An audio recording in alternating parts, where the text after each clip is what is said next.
The crystal wine glass shattered against the marble floor of Celestino's, its fragments catching the amber light of the Venetian chandeliers like fallen stars. In the sudden silence that followed, every conversation in Manhattan's most exclusive restaurant died. Servers froze mid-step, their silver trays trembling.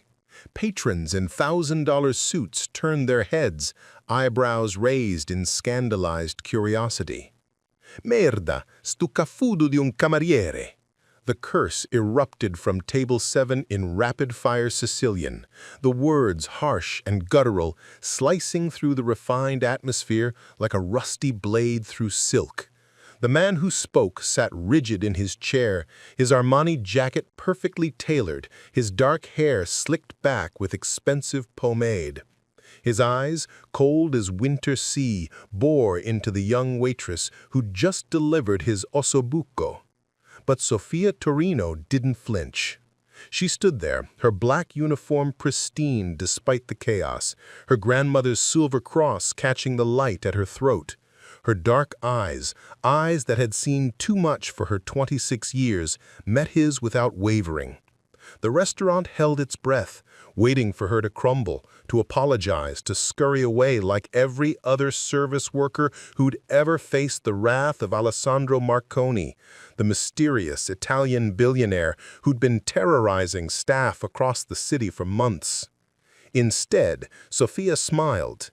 "E tu così, picciridu," she replied in perfect Sicilian, her voice carrying the musical cadence of Palermo's streets. "Un ricco americano che pensa di sapere come si parla." The color drained from Alessandro's face. Around them, the restaurant's atmosphere shifted like a tide turning. Even the kitchen doors, which had been swinging constantly with the dinner rush, seemed to pause mid-swing.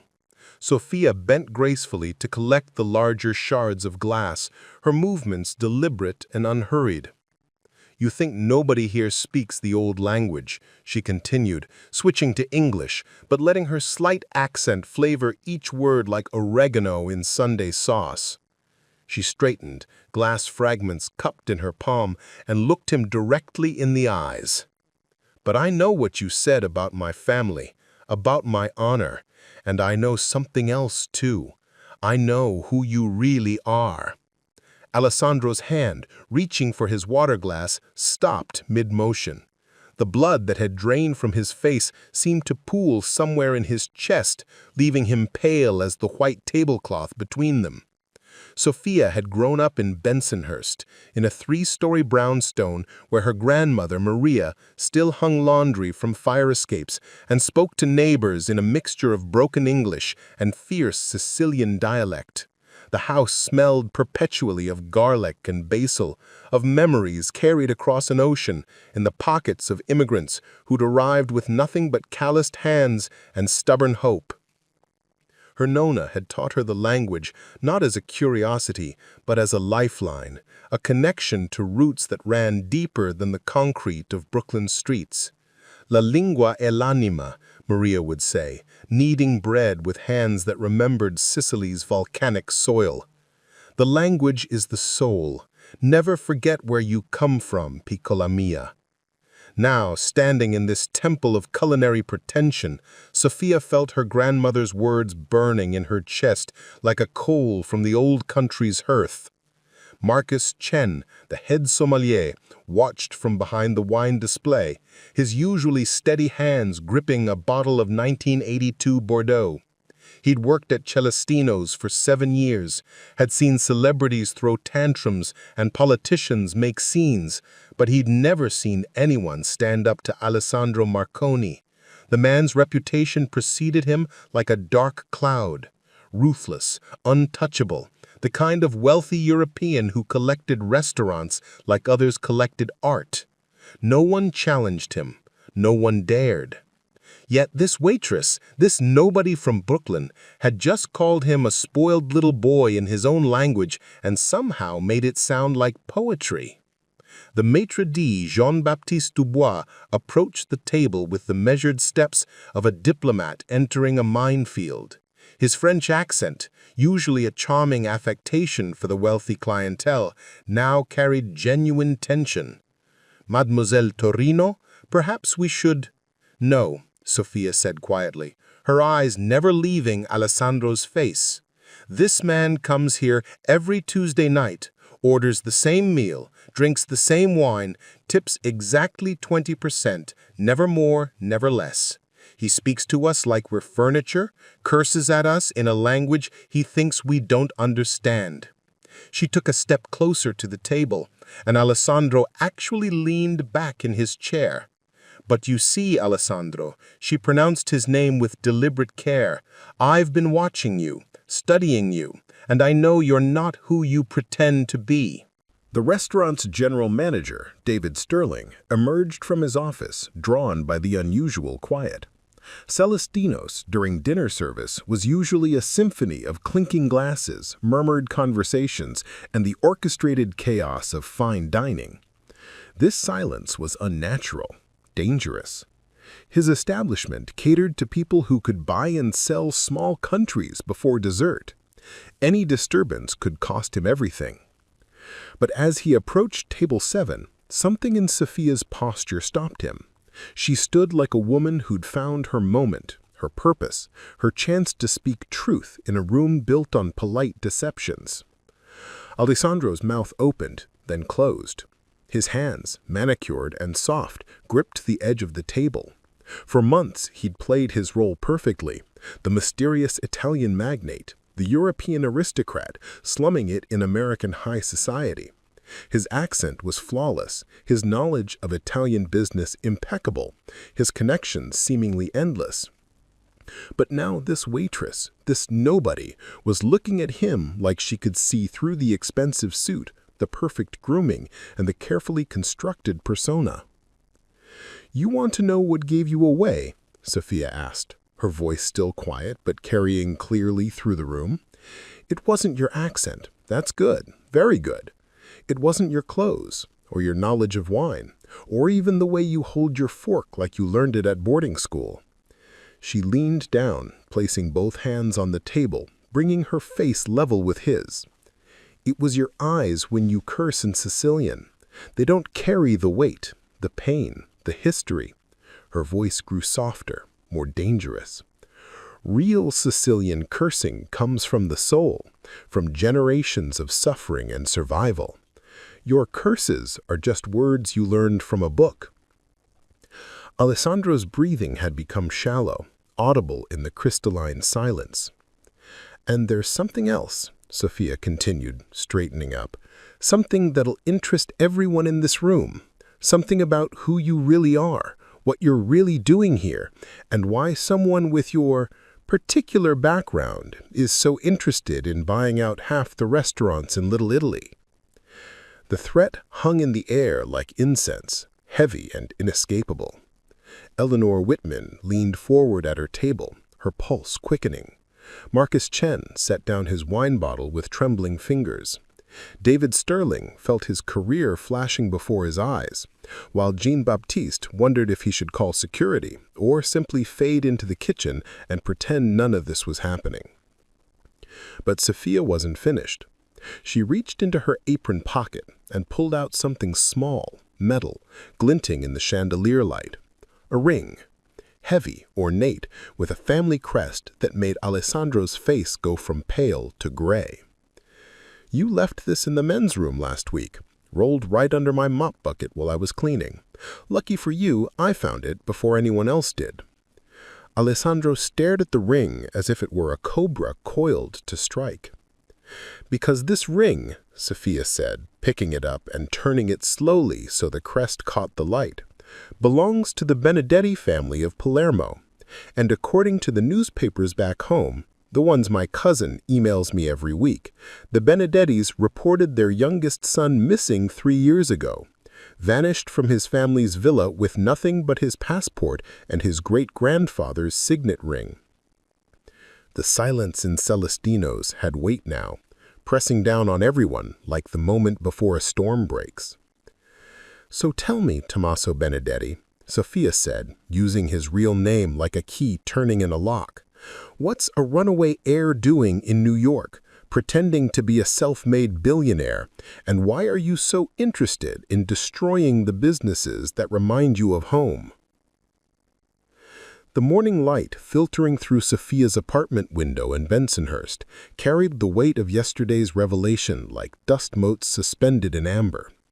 She sat at her grandmother's kitchen table, the same scarred oak surface where 3 generations of Torrino women had kneaded dough, counted coins, and made impossible decisions, staring at the photograph in her hands. It was a picture from her quinceañera 11 years ago. She stood radiant in white lace, surrounded by cousins and aunts, while her grandmother Maria beamed beside her. But it was the young man in the background that held her attention now. Tommaso Benedetti, though she'd known him then as Tommy, the quiet boy who'd worked summers at her uncle's pizzeria in Palermo during his family's charitable phases. She'd been 15. He'd been 17. And for one perfect summer, before she'd moved to America with her parents, they'd shared gelato and dreams, and the kind of innocent first love that exists only in the space between childhood and the harsh geometry of adult responsibility. Now he was sitting in a jail cell in Lower Manhattan, charged with fraud, identity theft, and conspiracy. The morning news had been brutal. Fake Italian billionaire arrested at exclusive restaurant. His mugshots stared from every screen. The boy she'd once known transformed into a stranger, wearing expensive cologne and desperate eyes. Sofia's phone buzzed incessantly. Reporters, producers, her manager at Celestino's, her cousin Lucia calling from Palermo with a mixture of excitement and confusion. She ignored them all, lost in the memory of Tommy's laugh, the way he'd struggled with English but persisted anyway, determined to understand every joke, every story, every piece of American culture that fascinated him. Her grandmother shuffled into the kitchen, 93 years old, but still sharp as the knives she used to fillet fish at the Fulton Street Market 40 years earlier. Maria took one look at Sofia's face and immediately put the espresso pot on the stove. "You did the right thing, piccola mia," she said in Sicilian, her voice carrying the authority of someone who'd survived fascism, immigration, and 70 years of New York winters. "A lie is like a weed. If you don't pull it up by the roots, it chokes out everything good around it." "But Nonna," Sofia replied in the same language, "what if I'd destroyed him? What if there was a reason he was running?" Maria settled her arthritic bones into the chair across from Sofia, her dark eyes, so similar to her granddaughter's, still bright with intelligence. "Tell me about this boy. The real boy, not the man in the expensive suit." Sofia's fingers traced the edge of the photograph. He was kind, gentle. He'd bring leftover pastries to the street cats, and he never looked down on the other workers, even though everyone knew his family owned half of Palermo. When the other rich kids came to the pizzeria, they treated us like servants. But Tommy... She paused, remembering. Tommy learned our names, asked about our families. He was learning to cook, really cook, not just ordering people around. The espresso pot began to hiss, filling the kitchen with its familiar aroma. Maria arose slowly, her movements deliberate and economical, pouring 2 small cups of the dark, bitter liquid that had fueled her family's conversations for generations. "And what happened to that boy?" she asked, settling back down. Sofia accepted the tiny cup, inhaling the steam that rose like incense. "I don't know. We wrote letters for a while after I came here. He was studying business, preparing to take over part of his family's empire. Then the letters stopped. I figured he'd found someone more suitable. You know how these wealthy families are about bloodlines and proper marriages." "But he didn't," Maria observed. "He ran away instead." The weight of that realization settled between them like a third presence at the table. Sofia sipped her espresso, feeling its heat burn away the confusion in her throat, but not the questions in her heart. Her daily routine had been the same for 3 years. Wake at 5:30, run 4 miles through Prospect Park, shower, dress in black slacks and white shirt, take the subway to Manhattan, arrive at Celestino's by 10 a.m. for the lunch shift setup. She knew every customer's preferences, could read their moods in the way they held their menus, understood the delicate dance between service and invisibility that kept the wealthy comfortable in their bubble of privilege. She'd been saving money, $20 here, $50 there, building toward her dream of opening a small trattoria in the neighborhood. Not the kind of place that charged $40 for ossobuco, but somewhere families could afford to celebrate birthdays and anniversaries. Somewhere that honored food as love made visible, not status displayed on porcelain. But working at Celestino's had also shown her the other side of wealth, the careless cruelty, the casual dismissal of anyone deemed unworthy of notice. She'd been grabbed, propositioned, insulted, and dismissed by men who thought their money made them gods. She'd learned to smile through it all, to bank the tips and swallow the indignities because she had a goal that mattered more than pride. Tommy, Alessandro, had been different from the others, but not in the way she'd initially thought. His cruelty wasn't casual, it was performed, deliberate, as if he were playing a role that didn't quite fit. Now she understood why. The phone rang, startling both women. Sofia let it go to the machine, but her grandmother's sharp ears caught the voice on the other end. "Miss Torrino, this is Detective Martinez with the NYPD Financial Crimes Unit. We need to speak with you about your statement regarding the defendant. Please call me back as soon as possible." Maria raised an eyebrow. "You gave them a statement?" "I had to, Nona. They needed to know how I recognized him, why I confronted him. The ring was just the beginning. Once they started digging, they found everything. False business registration, fake credentials, money laundering through restaurant investments." Sofia set down her cup with a clink that seemed to echo. "He stole millions, Nona, from investors, from the restaurants he was supposed to help." "But why?" Maria's voice carried the bewilderment of someone who'd never had enough money to understand the complexities of having too much. "His family is wealthy. Why steal?" Sofia had been asking herself the same question since last night. In the quiet hours before dawn, lying in the narrow bed she'd slept in since childhood, she'd tried to reconcile the boy she'd known with the man she'd exposed. The Tommy of her memory had been passionate about food, about family traditions, about the craft of cooking that connected people across generations. He'd talked about wanting to preserve the old ways, to build something that honored his heritage rather than exploiting it. "I think," she said slowly, "he was trying to become someone else, someone who deserved the money, the respect, the power. Maybe he thought if he earned it himself, it would feel different than just inheriting it." Her grandmother's weathered hand covered hers. Or maybe he was running from something so terrible that becoming a criminal seemed easier than staying who he was. The possibility hung between them like a door neither wanted to open. Sofia had reported the crime because it was right, because people were being hurt, because lies needed to be exposed. But now, with morning light making everything seem less certain, she wondered if she'd also destroyed the last remnant of the boy she'd once loved. Her phone buzzed with a text message. Unknown number, but the words made her heart stop. "Sofia, I know you're getting pressure from reporters and police. Can we talk? There's so much you don't understand. T."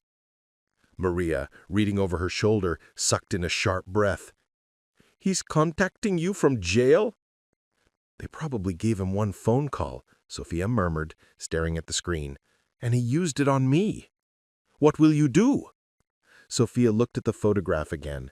That moment of pure happiness before life became complicated, before love became entangled with money and lies and the weight of family expectations. She thought about the boy who'd brought pastries to street cats, who'd struggled with English because he wanted to understand, who'd written her letters filled with recipes and dreams. Then she thought about the man who'd cursed at her in false Sicilian, who'd bilked investors out of their savings, who'd built an empire of lies on the foundation of his family's legitimate shame. "I think," she said slowly, "he was trying to become someone else, someone who deserved the money, the respect, the power. Maybe he thought if he earned it himself, it would feel different than just inheriting it." Her grandmother's weathered hand covered hers. Or maybe he was running from something so terrible that becoming a criminal seemed easier than staying who he was. Outside, Bensonhurst was waking up. Mrs. Catalano was sweeping her stoop, as she had every morning for 40 years. Mr. Rossi was arranging fruit in perfect pyramids at his corner market. Children were walking to school with backpacks full of dreams and homework and the unshakable belief that tomorrow would be better than today. It was a neighborhood built by immigrants who'd crossed an ocean with nothing but hope and the determination to create something beautiful from scratch. Sofia had been raised on these streets, nurtured by this community, shaped by the understanding that honest work and family loyalty were the only true wealth. But now she found herself caught between two worlds, the one that had made her and the one where Tommy had tried to remake himself. And she didn't know if there was a path that led to redemption for either of them. The first wave of media attention hit like a nor'easter, sudden, brutal, and impossible to ignore. By Tuesday morning, 3 days after the arrest, news vans lined the streets of Bensonhurst like an occupying army.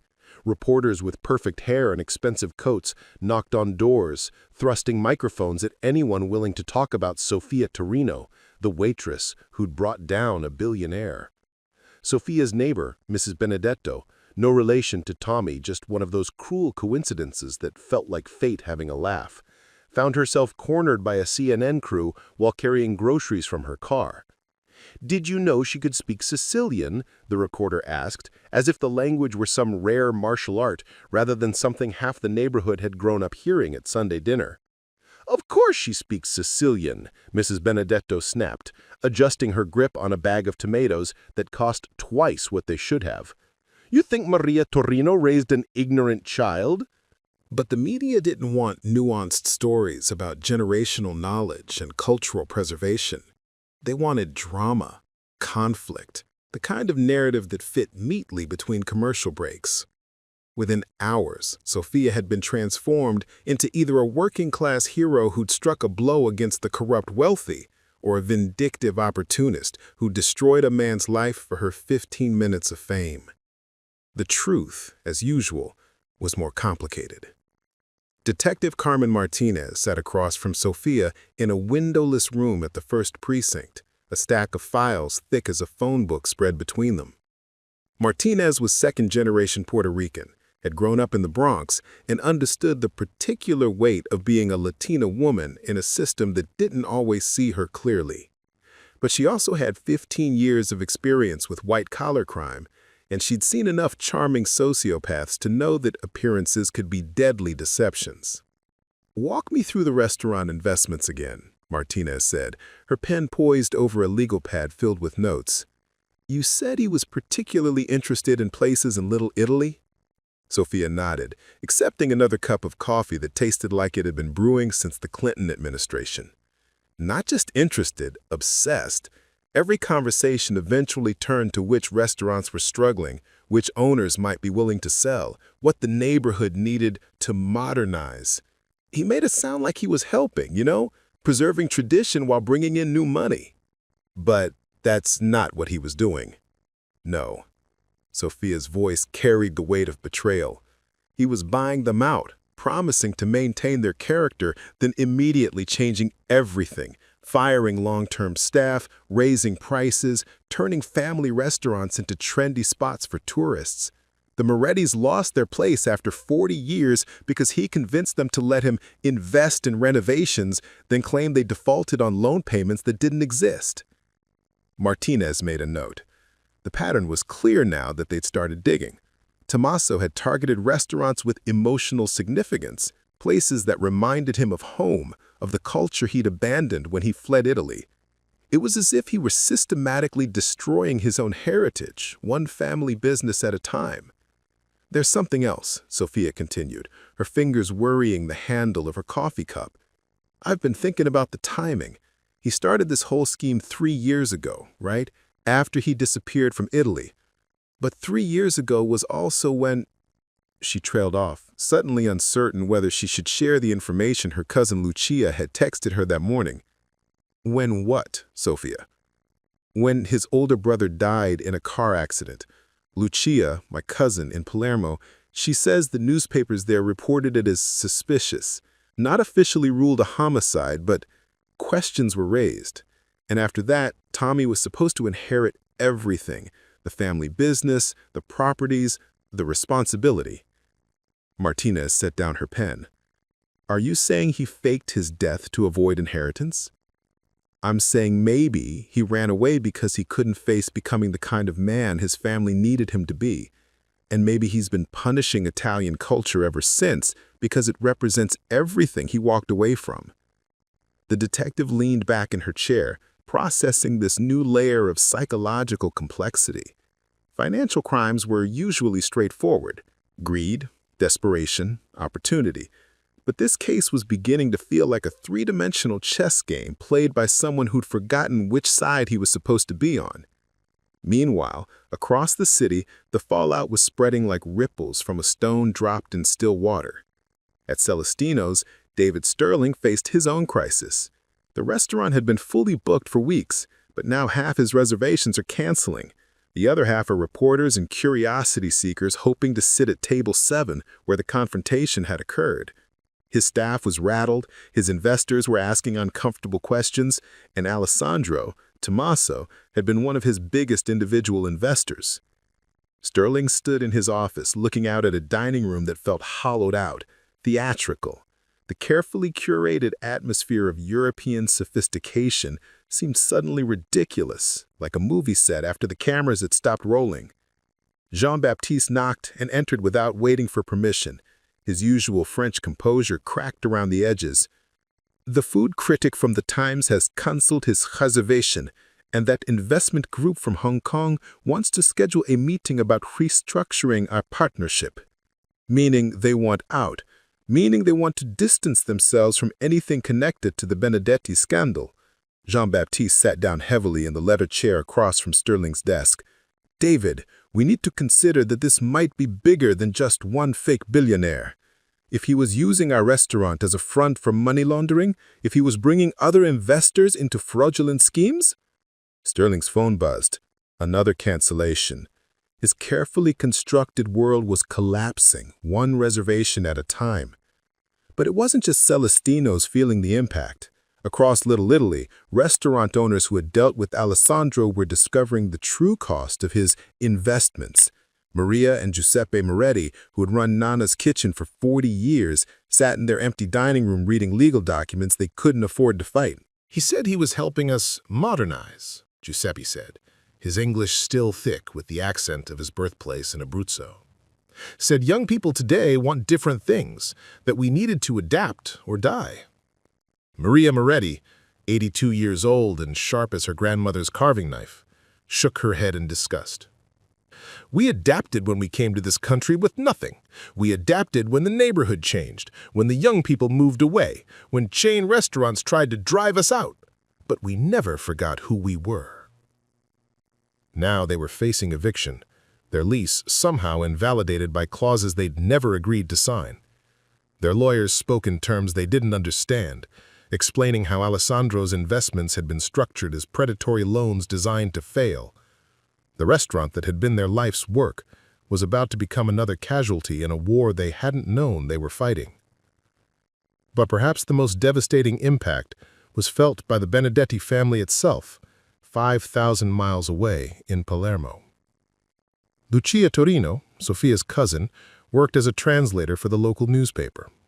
She'd been following the story with growing horror, not just because of her family connection to Sofia, but because she'd known the real Tommaso before he'd disappeared. She'd been the one to confirm his identity when Sofia had sent her a photo from the arrest. Now she sat in her small apartment overlooking the harbor, composing an email she didn't want to write. "Cara Sofia," she typed, her fingers hesitating over the keyboard. "I have news about the Benedetti family. It's not good." The story she'd uncovered through careful investigation and discreet conversations was darker than anyone had imagined. Tommaso's disappearance hadn't been a simple case of a young man running from responsibility. His brother's death hadn't been an accident. It had been suicide, driven by the crushing weight of family expectations and financial pressures that were bleeding the Benedetti empire dry. The family business, built over generations, was failing. Bad investments, changing markets, and the burden of maintaining a lifestyle based on past wealth had left them mortgaged to the hilt. Tommaso had been expected to save everything, to somehow reverse decades of decline through sheer force of will and business acumen he'd never been given the chance to develop. Instead, he'd run. And in running, he'd taken with him not just his inheritance, but the family's last hope of avoiding bankruptcy. "His parents received notice yesterday," Lucia continued typing. "They're losing the villa, the one where his great-grandfather entertained kings, where his family has lived for 200 years. They have 30 days to vacate." Sofia would read this email in 3 hours, sitting in her grandmother's kitchen while the media circus raged outside. She would understand, finally, why Tommy had been so desperate to reinvent himself, so determined to prove he could build something from nothing. He'd been trying to become worthy of a legacy that was already lost. But understanding wouldn't change what he'd done to achieve that goal. In his cell at the Metropolitan Correctional Center, Tommaso Benedetti stared at the concrete ceiling and counted the ways his life had become unrecognizable. The boy who'd fed pastries to street cats was now facing federal charges that could put him away for 20 years. The young man who'd dreamed of honoring his heritage through authentic Italian cuisine had spent 3 years systematically destroying the dreams of families just like the one he'd abandoned.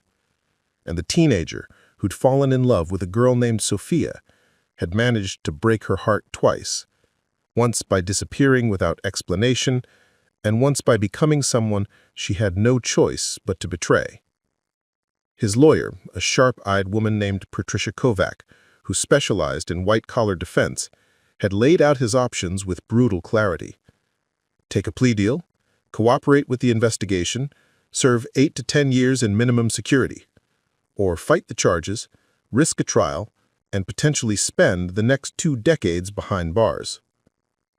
"Your case isn't just about financial crimes," she had explained during their last meeting. "You've become a symbol, the entitled rich kid who thought he could buy a new identity. The fake immigrant story in reverse. Instead of someone pretending to be American, you pretended to be more Italian than you actually were. The prosecution is going to paint you as everything people hate about wealth and privilege." What she didn't say, what nobody could say, was that he'd also become the embodiment of a deeper betrayal, the abandonment of family, culture, and identity in pursuit of something that could never be earned, only inherited or lost. The guard outside his cell was humming something, Dean Martin maybe, or Frank Sinatra, one of those Italian-American classics that had become more American than Italian, more performance than heritage. It seemed fitting somehow, this soundtrack to his downfall. Tomorrow, Sofia would be called to testify before a grand jury. She would tell the story of a boy she'd known in Palermo, a man she'd confronted in Manhattan, and the moment when past and present collided over a shattered wine glass and a family ring that had become evidence in a federal case. She would speak the truth, because that was who she'd been raised to be, and he would listen to that truth from a prison cell, because that was who he'd chosen to become. The irony wasn't lost on him. He'd spent 3 years destroying Italian restaurants because he couldn't bear to be reminded of home. Now he would spend the next decade eating institutional food while dreaming of his grandmother's ragu, his mother's sfogliatelle and the authentic tastes he'd traded away for the hollow satisfaction of self-made success. Justice, it seemed, had its own recipe. And like all the best dishes, it was bitter, complex, and impossible to forget. The federal courthouse in Lower Manhattan had seen its share of dramatic trials, but the case of United States v. Tommaso Benedetti carried a weight that seemed to seep into the marble walls like smoke into cloth. By the time jury selection began, 6 weeks after his arrest, the story had evolved from a restaurant scandal into something approaching a cultural referendum. Sofia sat in the witness waiting room, her hands folded in her lap, watching rain streak the windows that overlooked the East River. She'd been subpoenaed to testify not just about the confrontation at Celestino's, but about her knowledge of the defendant's true identity and background.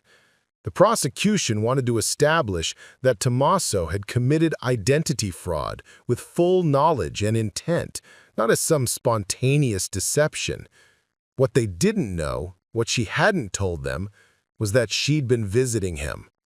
It had started 3 weeks earlier, against every piece of advice from lawyers, reporters, and her own family.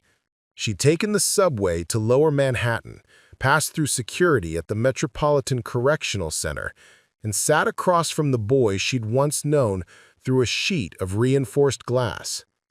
He'd looked smaller than she remembered, his expensive clothes replaced by orange prison garb, his carefully styled hair now hanging loose around his face. But his eyes, those dark eyes that had haunted her dreams for 11 years, were still the same. "Why did you come?" he'd asked, his voice thin through the phone system that connected them. "Because I need to understand," she'd replied. "The Tommy I knew wouldn't have done this. Could not." "The Tommy you knew was a lie too, Sofia. Just a different kind of lie." Over 4 visits, the truth had emerged piece by piece, like fragments of a broken mirror reflecting different angles of the same devastated image. The Benedetti family hadn't just been facing financial difficulties. They'd been drowning in debt, accumulated over decades of maintaining appearances they could no longer afford. The villa, the businesses, the lifestyle that seemed so effortlessly elegant were all mortgaged beyond their true value. Tommaso's parents had borrowed against everything, including their children's futures, rather than admit to their community that the fortune was gone.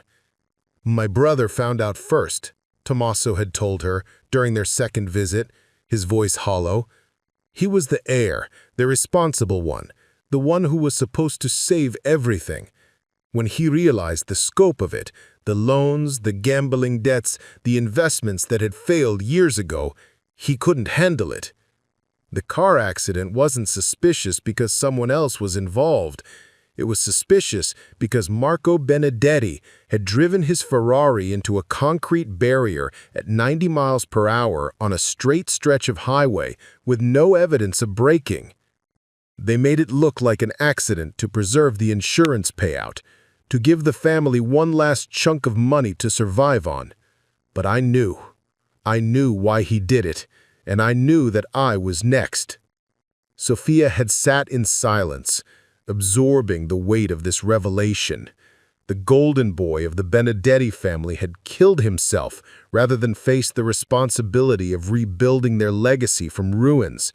And Tommaso, the younger son, the one who'd been free to pursue his passion for cooking because he'd never be expected to run the empire, had suddenly found himself heir to nothing but debt and expectations.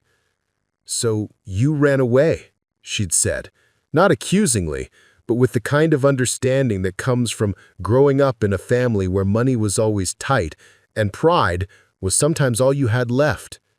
"I ran away," he'd confirmed. "But I couldn't just disappear. I couldn't live knowing that my family would lose everything while I started over somewhere else. So I decided to become someone who could save them, someone successful enough, wealthy enough, to send money back without questions." The logic was heartbreaking in its simplicity. He had created Alessandro Marconi as a kind of financial superhero, a self-made billionaire who could earn the fortune that Tommaso Benedetti had failed to inherit. Every fraudulent investment, every stolen dollar, had been meant to eventually flow back to Palermo, to save the villa and restore his family's name. But it became addictive, he had admitted during their third visit. The respect, the fear, the feeling that I was finally worthy of the Benedetti name. I told myself I was just borrowing the money, that I'd pay everyone back once I saved my family. But then, I started to believe my own story, started to think I really was this brilliant businessman who deserved everything I was stealing.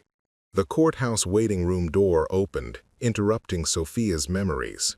Patricia Kovac, Tommaso's defense attorney, entered with a stack of files under her arm and the look of someone who'd been drinking too much coffee and sleeping too little. Miss Torrino, I know we've spoken before, but I need to ask you again. Are you absolutely certain you want to testify for the prosecution? Your testimony about his identity and background could be the evidence that puts him away for 20 years. Sofia looked up at the lawyer, seeing her own uncertainty reflected in the woman's tired eyes. What's the alternative? Testify for the defense.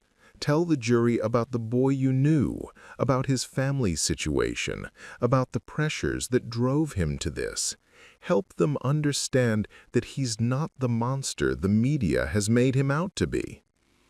But he did steal millions of dollars. He did destroy families' businesses. Whatever his reasons were, people were hurt. Kovac sat down beside her, her voice dropping to a whisper. Sofia, there's something the prosecution hasn't told you, something that came out in discovery yesterday. She opened one of her files and pulled out a bank statement, a maze of numbers and transaction codes that meant nothing to Sofia. Every dollar he stole, every single dollar is accounted for. He didn't spend it on himself, didn't live some lavish lifestyle. It's all sitting in offshore accounts, waiting to be transferred back to his family in Italy. He never intended to keep any of it. Sofia stared at the papers, trying to process this information. But the restaurants, the families he hurt, will be made whole. Full restitution, plus interest. The money exists. It was never about greed, Sofia. It was about desperation. The revelation hit like cold water. Every assumption she'd made, every justification for her decision to expose him suddenly seemed more complicated. If the money could be returned, if the families could be compensated, then what exactly was justice in this case? Why are you telling me this? Because in 30 minutes, you're going to walk into that courtroom and testify under oath. And I want you to know that your words could send an essentially good man to prison for 20 years, or they could help 12 jurors understand that sometimes good people do terrible things for reasons that make sense to no one but them. Before Sofia could respond, the bailiff appeared in the doorway. Miss Torrino, they're ready for you? The courtroom was packed, every seat filled with reporters, curiosity seekers, and members of both communities affected by the case. Sofia saw her grandmother in the third row, flanked by Mrs. Benedetto and Father Giuseppe from the neighborhood church. In the front row sat Maria and Giuseppe Moretti, the elderly couple who'd lost their restaurant, watching her with a mixture of hope and weariness. And there at the defendant's table sat Tommy, Tommaso, in a navy suit that made him look young and vulnerable despite everything that had happened. He didn't look at her as she was sworn in. He kept his eyes fixed on his hands, folded on the table in front of him, as if he were praying or trying to disappear. Assistant District Attorney James Morrison was a career prosecutor, 27 years of putting white-collar criminals behind bars. He approached Sofia with the confident stride of someone who'd done this dance hundreds of times before. "Miss Torrino, can you tell the court how you first became aware of the defendant's true identity?" Sofia's voice was steady as she recounted the evening at Celestino's, the Sicilian curse words, her recognition of his family ring. The courtroom listened in rapt attention as she described the moment of confrontation, the shattering wine glass, and the silence that had followed her revelation. "And you were certain this was the same person you'd known in Italy?" "Yes. Despite the different name, the different accent, the different persona he'd constructed?" "Yes." Morrison nodded, building his case methodically. "Miss Torrino, in your opinion, was the defendant's Italian identity, his knowledge of Sicilian dialect, his familiarity with Italian culture, authentic?" This was the moment Patricia Kovac had warned her about. The prosecution wanted her to testify that Tommaso's Italian identity was as fake as his billionaire persona, that he was essentially an American con artist playing dress-up with European culture. Sofia looked across the courtroom, finally meeting Tommaso's eyes. He was watching her now, and in his expression she saw not the arrogant billionaire who'd cursed at her in a restaurant, but the teenage boy who'd struggled to conjugate English verbs while teaching her to make perfect pasta sauce. His Italian identity was completely authentic, she said, hearing Morrison's sharp intake of breath. He spoke Sicilian like someone who learned it from his grandmother's knee. He knew not just the words, but the history behind them, the way different regions pronounce things differently, the cultural context that you can't learn from books. But he was using a false name, false credentials. He was using a false name for his business dealings, Sofia interrupted, her voice growing stronger. But his cultural identity, his knowledge of Italian traditions, his understanding of our food and our values, that was real. That was who he really was, underneath everything else. Morrison tried to redirect, to get her back on script, but Sofia had found her rhythm now. This was the truth she'd come to tell, not the simplified narrative the prosecution wanted. Miss Torrino, regardless of his cultural authenticity, would you agree that the defendant deliberately deceived investors and restaurant owners about his financial background? Yes. And that this deception resulted in significant financial losses for multiple victims? Yes, but thank you. No further questions. But Patricia Kovac was already standing, her cross-examination ready to reveal the complexities Morrison had tried to avoid. Miss Torrino, you mentioned that you knew the defendant when you were both teenagers in Italy. Can you tell the court about that relationship? Sofia took a breath, looking out at the packed courtroom. We were friends. More than friends, actually. We cared about each other. And during that time, what was your impression of his character? He was kind, generous. He worked in my uncle's pizzeria during the summers, and he treated everyone with respect regardless of their position. He was passionate about food, about preserving traditional recipes and techniques. He talked about wanting to build bridges between Italian culture and the wider world. Did he ever express any interest in money or status during those conversations? Never. If anything, he seemed uncomfortable with his family's wealth. He wanted to earn respect through his own abilities, not inherit it. Kovac moved closer to the witness stand. Miss Torrino, based on your knowledge of Italian family culture, particularly among wealthy families, can you help the jury understand the pressures that would face someone in the defendant's position? Morrison objected, but the judge allowed the question. Sofia looked at her grandmother, drawing strength from her Maria's encouraging nod. In traditional Italian families, especially wealthy ones, the son who inherits the family business isn't just getting money or property. He's becoming responsible for everyone, parents, siblings, cousins, employees, sometimes entire communities. It's not a job you can quit or fail at. If you lose the family fortune, you don't just hurt yourself. You destroyed generations of sacrifice and work. And if someone felt incapable of meeting those expectations, it would be like drowning, like being pulled underwater by the weight of everyone else's hopes. The courtroom was silent now, the earlier murmur of conversation completely stilled. Even the reporters had stopped typing, caught up in the emotional honesty of her testimony. Miss Torrino, during your recent conversations with the defendant, Morrison shot to his feet. Objection! The witness has been having conversations with the defendant? The judge called for a sidebar, and Sofia watched as the lawyers huddled in whispered conference. When they returned, Kovac was smiling slightly. Miss Torrino, you visited the defendant in jail, haven't you? Yes. During those visits, did he express remorse for his actions?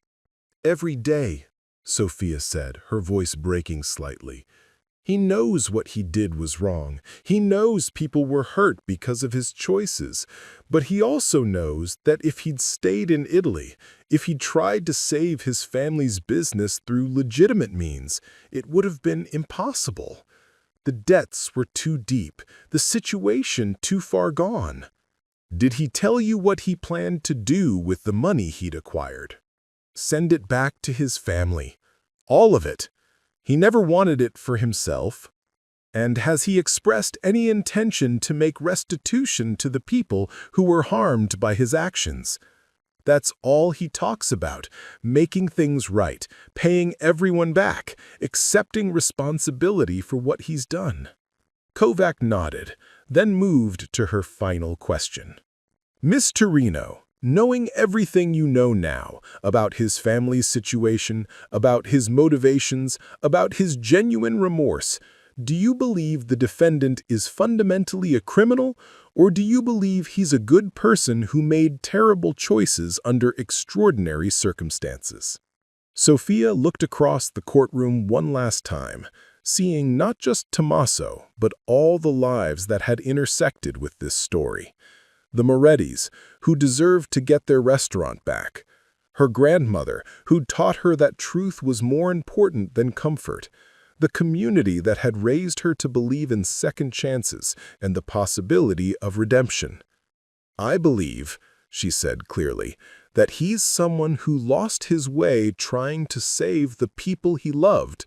And I believe that with help, with accountability, and with the chance to make real amends, he can find his way back. The courtroom erupted in murmurs and whispered conversations.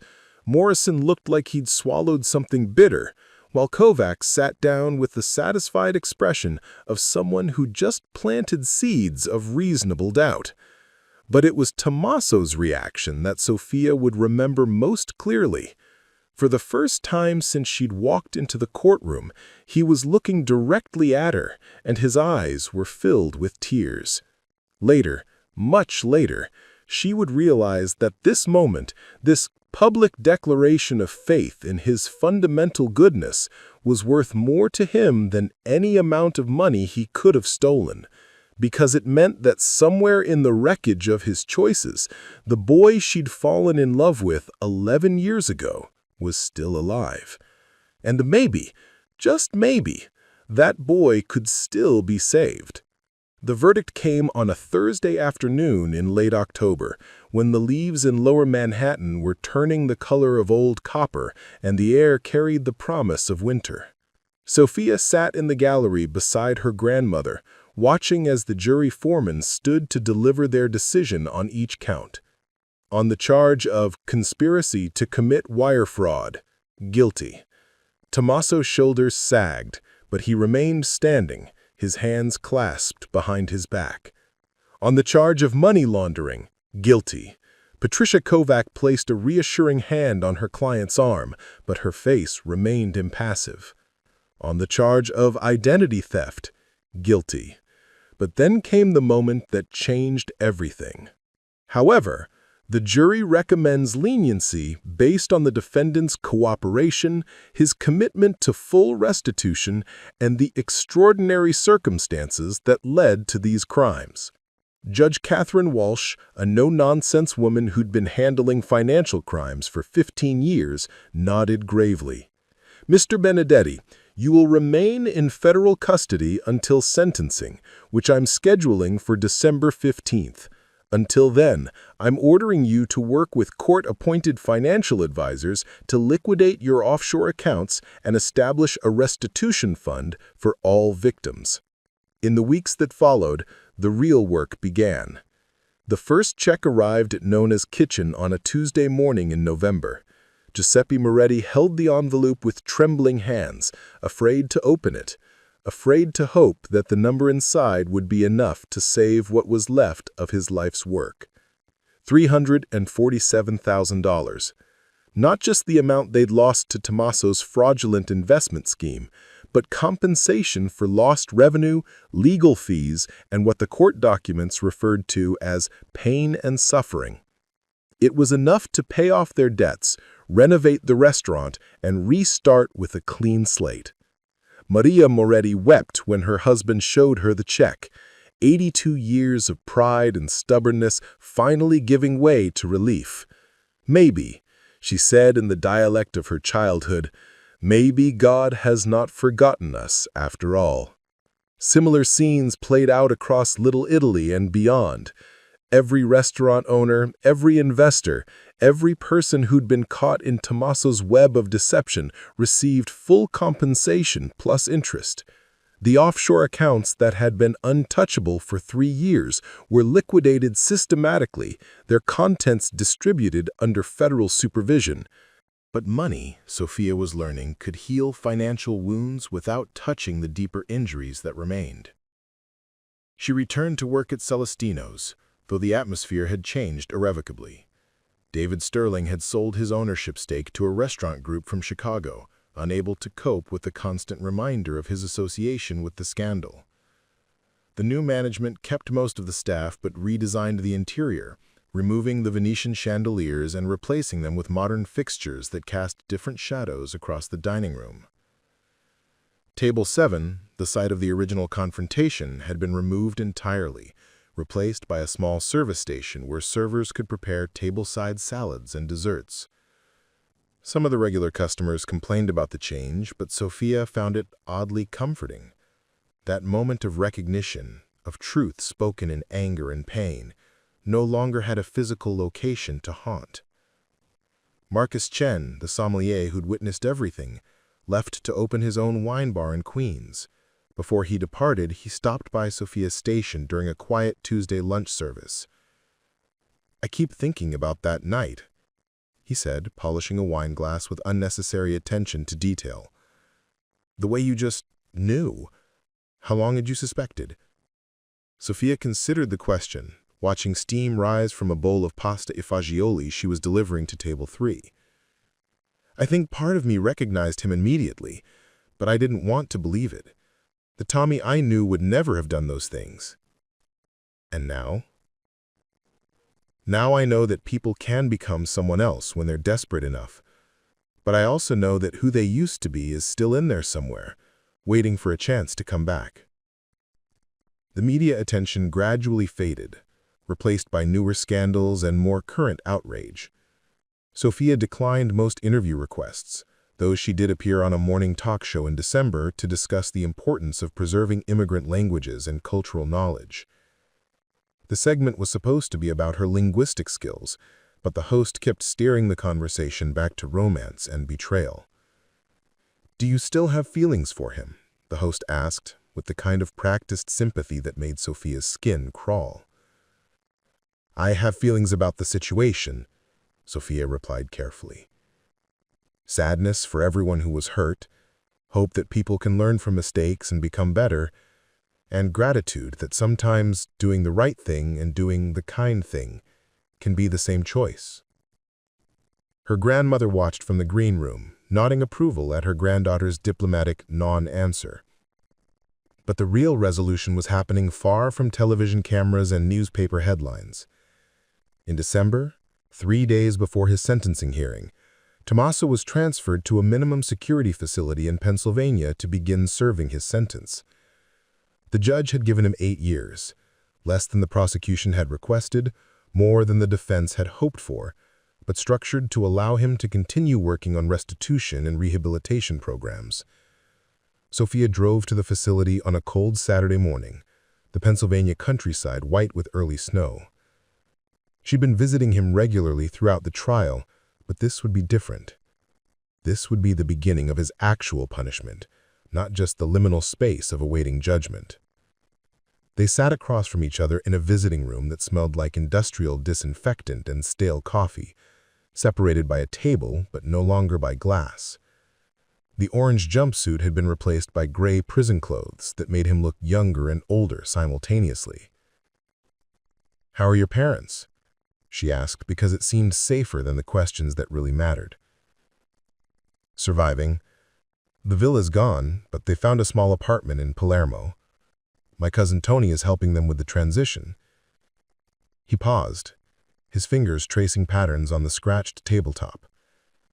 "My mother wants to thank you." "Thank me?" "For telling the truth, for making sure the money got back to the people who deserved it, for—" he struggled with the words. "For seeing me clearly enough to know when I'd lost myself." Sofia had prepared for this conversation, had rehearsed the things she wanted to say about forgiveness and moving forward and the importance of making amends. But sitting across from him now, she found herself thinking instead about the weight of choices, the way a single moment of desperation could ripple outward for years. "Do you remember," she said suddenly, "that summer when you were learning to make my Nana's ragu?" A ghost of a smile crossed his face. "You mean when I was failing to learn to make your Nana's ragu? She kept saying I was stirring it like an American, no patience, no respect for the process. You were so frustrated. You wanted to understand it intellectually, to follow a recipe and get perfect results. But she kept telling you that the sauce would teach you what it needed if you just paid attention. 'Listen with your nose, not your brain,' he quoted in perfect Sicilian. 'The tomatoes will tell you when they're ready to dance with the basil.'"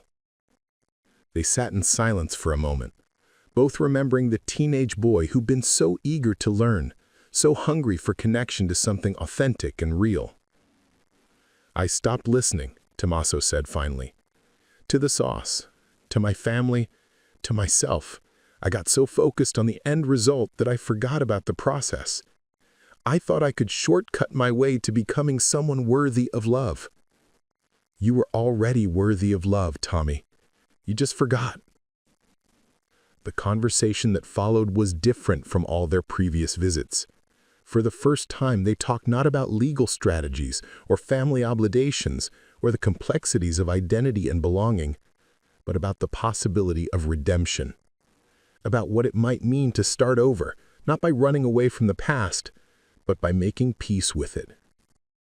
"I'm going to use this time," he told her as their visit was ending. "I'm going to study, to learn about restaurant management and small business operations. There's a program here where prisoners can earn college credits, and I want to focus on helping family businesses survive and thrive." "Like penance?" "Like preparation. When I get out, I want to help rebuild what I destroyed. Not as Alessandro Marconi, the fake billionaire, but as Tommaso Benedetti, someone who understands both the value of tradition and the reality of change."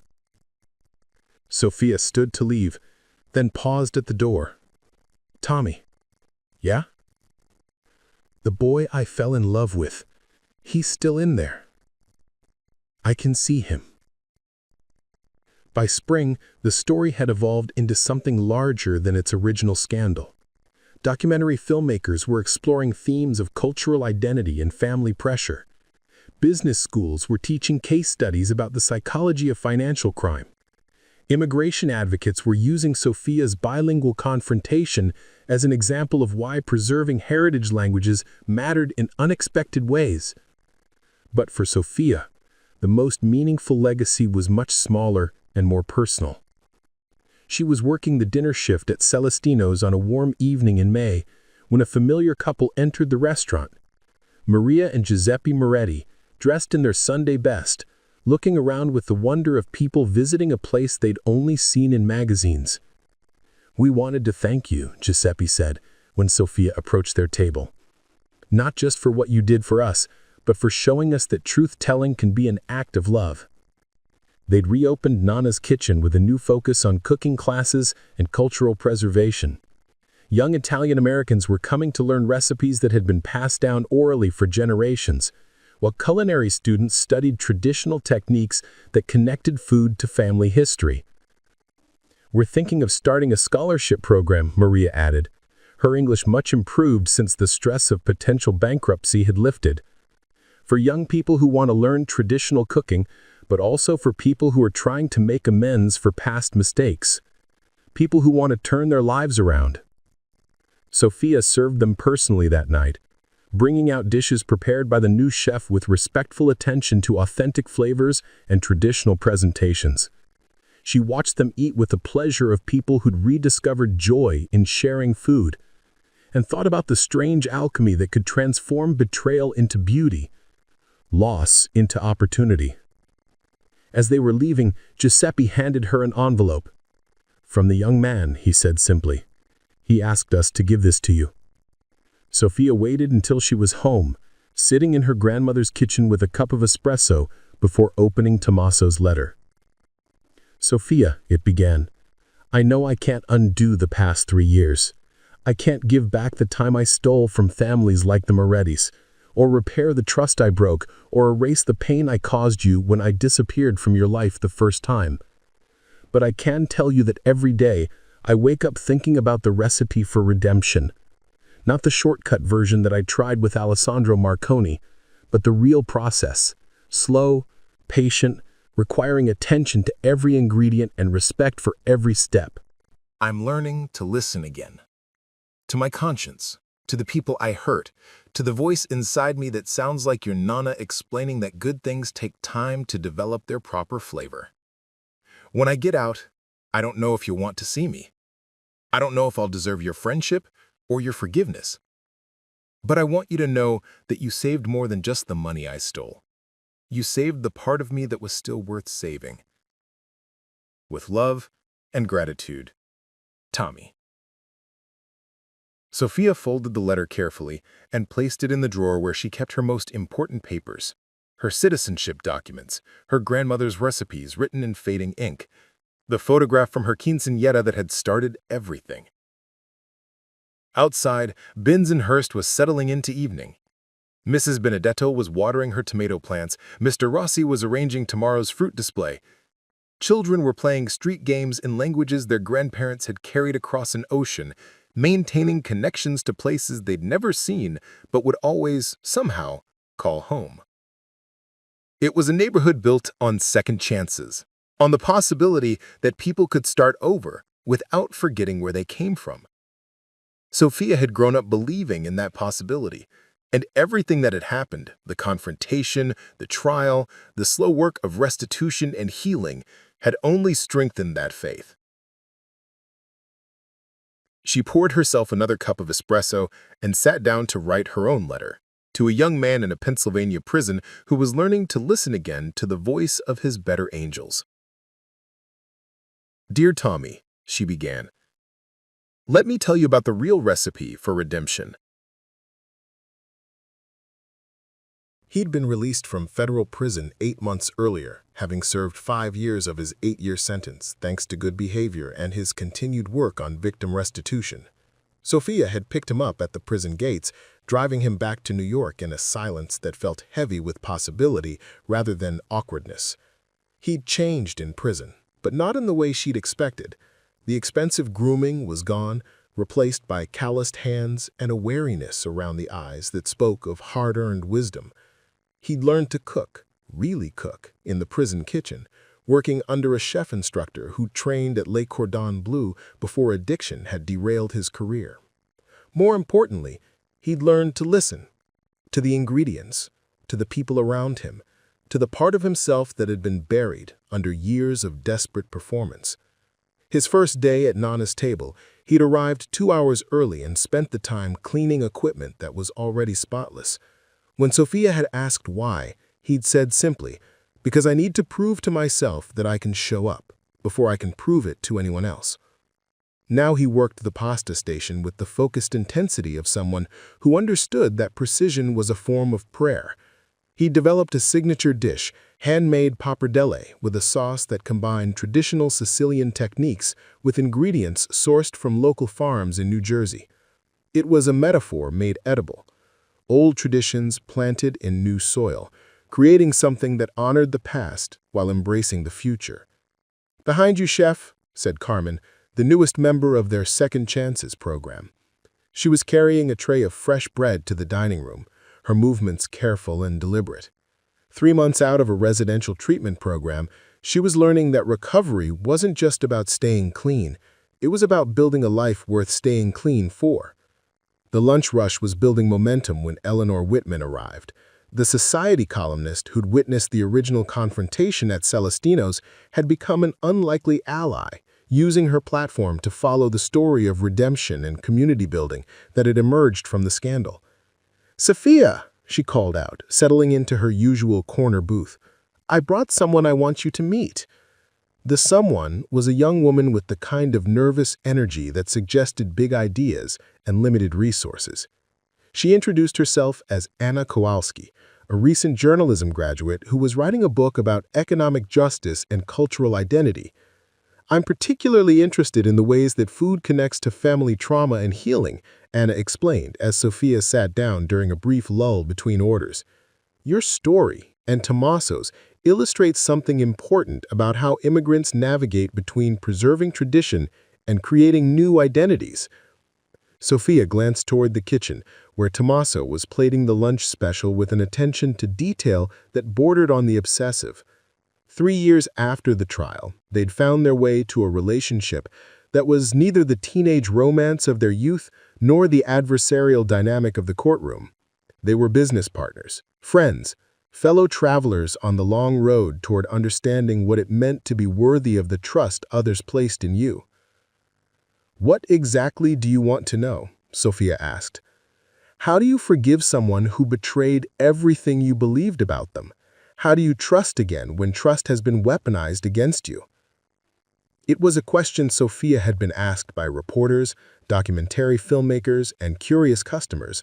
The answer had evolved over time, becoming more nuanced as the reality of daily life had replaced the dramatic clarity of crisis.